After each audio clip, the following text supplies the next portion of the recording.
My name is Madeline Sharp, and for most of my life, my family called me the disappointment in hushed tones and polite smiles.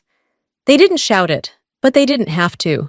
Every silence, every empty glance, every missing seat at the table said it louder than words. I was the one who left home at 19, turned down the scholarship to Columbia, and enlisted.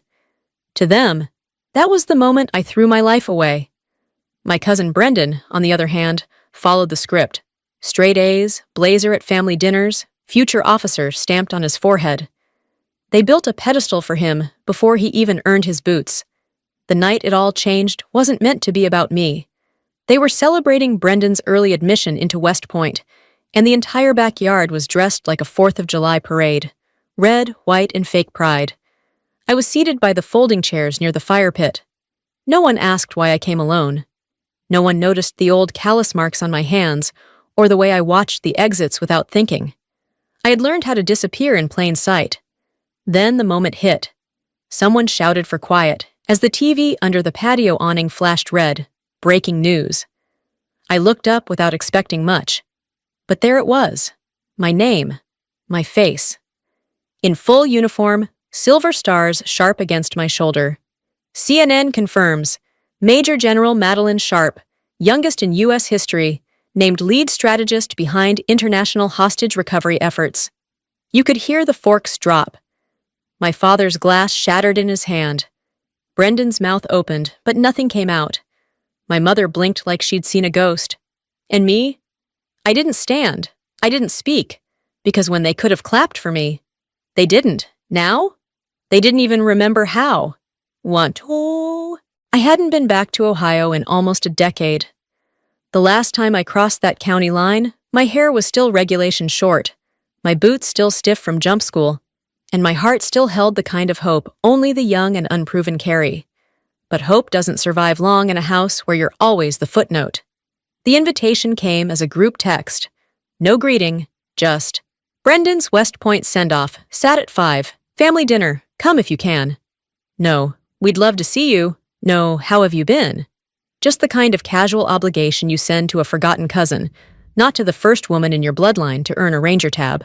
Still, I went. I didn't wear my uniform. That would have felt like begging. I wore a plain black shirt, dark jeans, and pulled my hair into a simple twist. Civilian enough to blend in, forgettable enough not to challenge anyone's version of the story. The backyard looked exactly the same, except bigger. Somehow the plastic tables seemed longer, the laughter louder, the invisible distance wider. Uncle Jim was grilling like he always did, apron stained, beer half spilled. My mother stood near the folding buffet table, laughing at something Brendan's father said, like she hadn't once told me military life was just running from real responsibility. No one hugged me. A few nods. One cousin muttered, "Well, look who showed up." Someone else asked if I was still driving army trucks or whatever. I smiled without teeth. When I asked where to sit, Aunt Linda pointed toward the kids' table near the fence. "We didn't think you were coming," she said. I sat anyway, plastic chair, wobbly leg, warm lemonade in a red solo cup. Brendan, of course, had the head of the main table, his old high school ROTC jacket pressed and buttoned. He didn't see me, or pretended not to. Then came the speeches. Uncle Jim took the mic, clearing his throat like he was addressing the Joint Chiefs. "Brendan represents everything we value. Discipline, honor, and ambition," he said. "This family has had its detours." His eyes flicked toward me. "But tonight, we celebrate the one who stayed the course." Laughter, applause. My mother clapped. So did my father, even though he once told me I was tearing this family apart with my G.I. Jane nonsense. I didn't say a word. Not when they passed around a homemade photo collage of Brendan in uniform, posing by a tank he'd never driven, saluting in front of a flag he'd never fought to defend. Not even when someone leaned in and said, "Must be weird, huh? Seeing someone else do it right." I kept my hands folded. Quiet, still. Because when you operate under black clearance for long enough, silence becomes more than habit. It becomes armor. But deep down, something in me cracked, just slightly, when I realized my own picture, once framed in my parents' hallway, had been replaced. The last time I saw it was the day I shipped out to Fort Benning. Now it was gone, like I'd never existed. The next morning, I made the mistake of turning on the TV in the motel room. I'd barely stirred my coffee when his voice hit me, smooth, rehearsed, faux humble. I froze mid-sip. There he was, Brendan Sharp, sitting tall on one of those clean, overlit morning show couches, with his signature side part and polished smile, as if he hadn't just stood under a string of fairy lights, pretending to understand sacrifice. The screen banner read, "Rising Military Star, a New Face of Leadership." He began talking about a mission, one I knew by heart. He described an operation near the southern border of Georgia. The country, not the state. A high-risk hostage situation, zero visibility, no intel, no backup. A moment where, against all odds, he made the call to breach early, split the unit, and evacuate civilians under gunfire. Word for word, detail for detail. It was mine. He was reciting my operation, Silent Starfall. He had the terrain right. The number of hostages. The exact unit diversion pattern. Only someone who'd been there would know that. But Brendan had never left the U.S. My heart didn't pound. It chilled, like frost blooming across glass.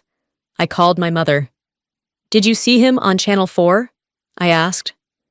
My voice was calm, but my hand was clenched around the motel desk. "Oh, yes," she said slowly. "He's doing so well, finally being seen for the leader he is." I swallowed the bitterness. That mission he described? He wasn't there. He didn't lead it. That was mine. Silence, then softly. "Well, you never really shared what you did. And Brendan, he's just trying to make the family proud." "No," I said.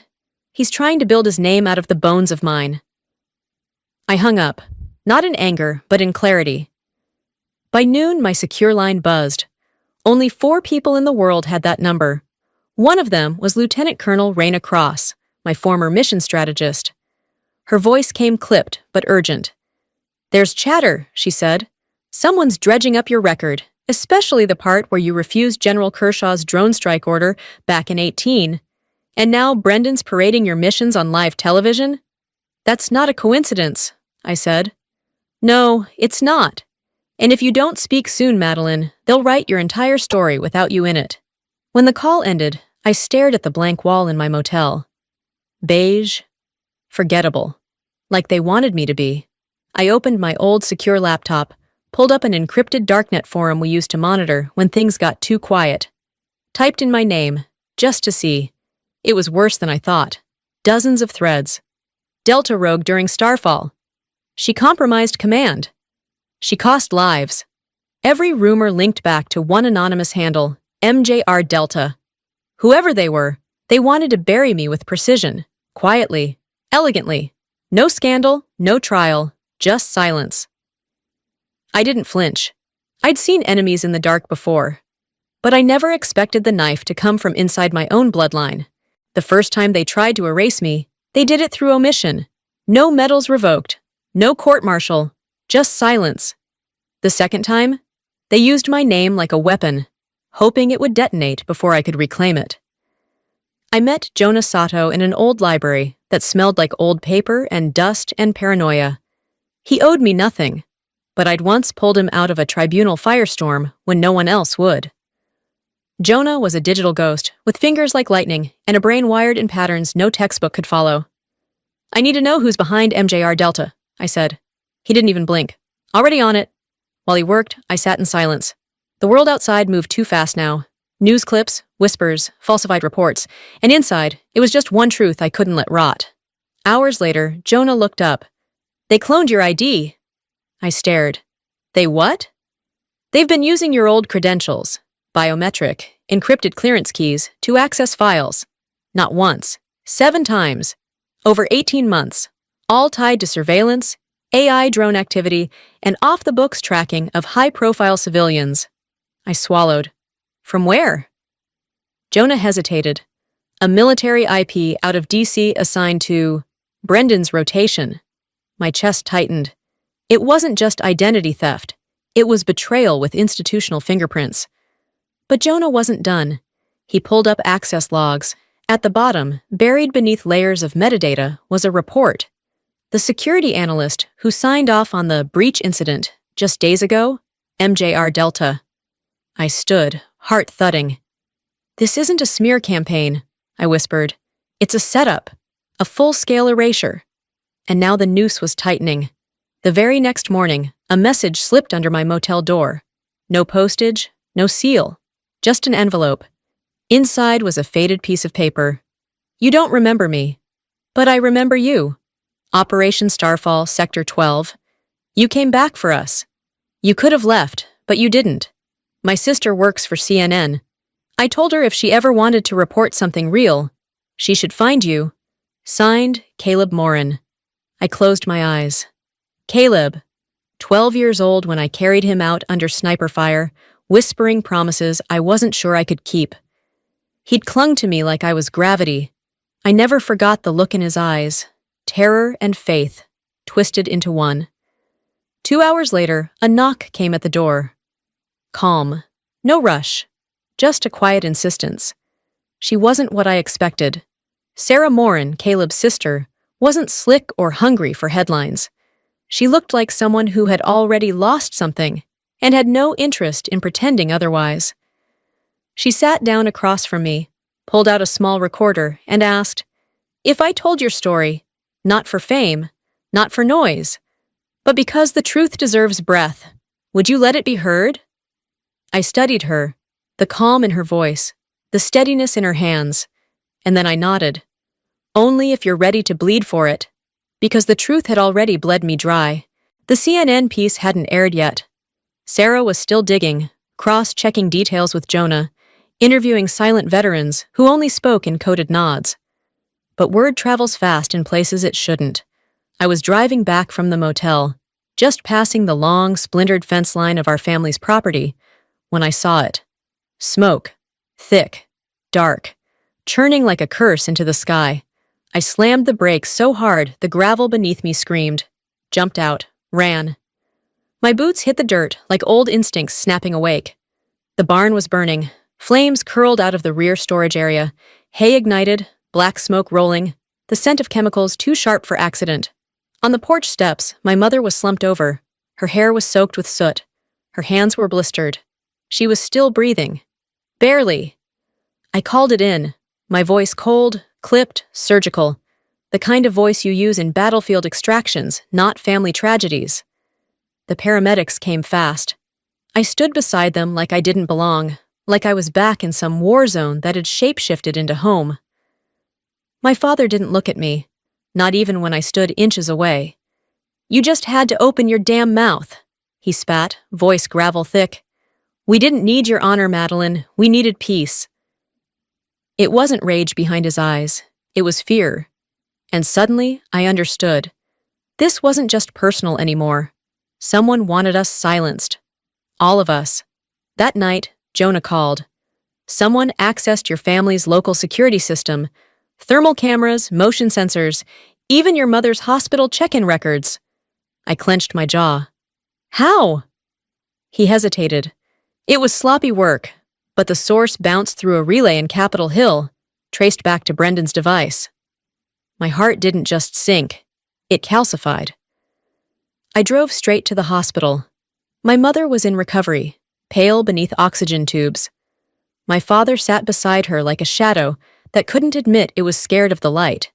I didn't stop.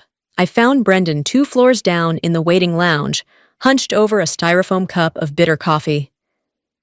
"You gave them access," I said flatly. He looked up. What? "The breach, the location metadata, the system pings. It was your laptop, your login." His face went pale, then blotchy. I didn't think. "You didn't think you'd get caught," I snapped. "But you did, and now Mom almost died in a fire because you sold me out."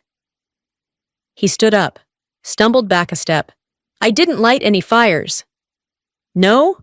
I said coldly. "But you gave them the map." He didn't deny it, didn't say a word. That was confirmation enough. Hours later, Jonah called again. "I traced the final piece," he said. "Brendan made a deal. Encrypted channel, confirmed digital signature. He traded family location data for a seat on the Pentagon's media rotation. A pause.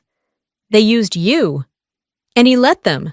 I sat outside the hospital, staring at the smoke still stitched into my coat sleeves, realizing they didn't just want my silence. They wanted me erased, not from records, from memory, and they'd come for my family to do it. I didn't go back to the Pentagon. I didn't ask for reinstatement. I packed a single bag, left a note with Sarah, and flew to Zurich under a diplomatic cover no one would question, except the ones who built it. Jonah had found the source, a buried military installation in the Swiss Alps. Long abandoned, supposedly, but the data pulses coming from it said otherwise. Active AI systems, encrypted command layers, thermal irregularities that whispered one thing. Someone was building a ghost army. And inside the code, my name. My old AI design, Atlas Strike 3.1, a project I shelved years ago for being too dangerous, too untested, too human. They'd resurrected it, warped it. Jonah tried to breach it remotely. The line went dead. I followed the coordinates myself. Underground, past steam pipes and metal doors. I found her. Ilara Vane, once my protégé, now dressed in black tactical fiber, eyes cold with ambition. You taught me how to lead in silence, she said. But I got tired of being in the dark. The countdown had already started. Atlas was online, targeting 7 cities. Autonomous. No human override once launched. I didn't argue. I moved. She lunged. A blade caught under my rib. Pain exploded. But I grabbed the nearest live cable and slammed it into the conduit behind her. Sparks flew. The room went black. The system stuttered. Countdown failed. Backup flooded in seconds later. Ilara tried to run. She didn't make it past the threshold. I found my father chained inside a storage cell, pale, barely conscious. His eyes fluttered open, met mine. You're not like your mother, he whispered. You're stronger than all of us, and I was wrong. His hand tightened around mine for one heartbeat, then went still. Outside, the snow fell heavy and silent. I didn't cry. I walked out into the storm, bloodied coat and burnt code behind me. Because this war, it was never about weapons. It was about who got to write the story. The fallout wasn't quiet. Within hours of our exit, encrypted data flooded every major agency: CNN, the Department of Defense, the Congressional Oversight Committee. The headlines rolled out like thunder. Unauthorized AI program exposed. Covert weapon system dismantled. Insider identified. They said Ilara Vane had engineered it all. Her name was everywhere. Mine? Buried, exactly where I needed it to be. For once, it wasn't about being seen. It was about finally being heard. When I testified before Congress, I didn't come to reclaim what had been taken. No full uniform, no stars, no polished boots, just a pressed white shirt, clean slacks, and a voice sharpened by every year I spent in silence. I'm not here to wear a medal, I said. I'm here because when we allow silence to be weaponized, truth doesn't just disappear, it's rewritten. The room went still. Not one senator interrupted. And then the name they didn't want to say came out, Brendan Sharp. The data trail was irrefutable. Brendan's device, Brendan's credentials, Brendan's digital signature, used to trade family metadata for a seat at the Pentagon's media office. He was never charged with a crime, but he lost everything: his rank, his clearance, his right to ever wear the uniform again. He found me afterward, waiting outside the hearing room. He didn't look like the boy they celebrated in that backyard anymore. His coat was wrinkled, his eyes tired, hollow. I didn't think it would go that far, he said. I just wanted someone to believe I was worth something. You were, I said calmly, until you stole that belief from someone else. He looked down. Do you hate me? I shook my head. No, I don't waste hate. But forgiveness? That's earned. And you haven't started. I left him standing beneath a flag he no longer had the right to salute. A week later, the president called. Not a secretary, not a staffer. The president himself. He thanked me. Told me my refusal to compromise had prevented the largest AI escalation in American history. Then came the offer. Strategic command, full reinstatement, National address. The youngest general ever. I paused, then declined. Because real power isn't about rising back to the top. It's about choosing where and how you stand. Instead, I went home. Not to the house where my photo had once hung, but to open the Sharp Institute for Strategic Ethics, a quiet academy on the edge of the Texas plains. No statues, no flags, just classrooms where we taught leadership, restraint, and the kind of courage that doesn't make headlines. On opening day, I stepped into the lecture hall, and there, in the third row, sat my mother. No shame, no sorrow, just pride. I took a breath. I used to think I needed applause to prove I belonged, I told the class. But now I know. Living with truth is the only victory that matters. I picked up the chalk and wrote on the board. No applause needed, just live true.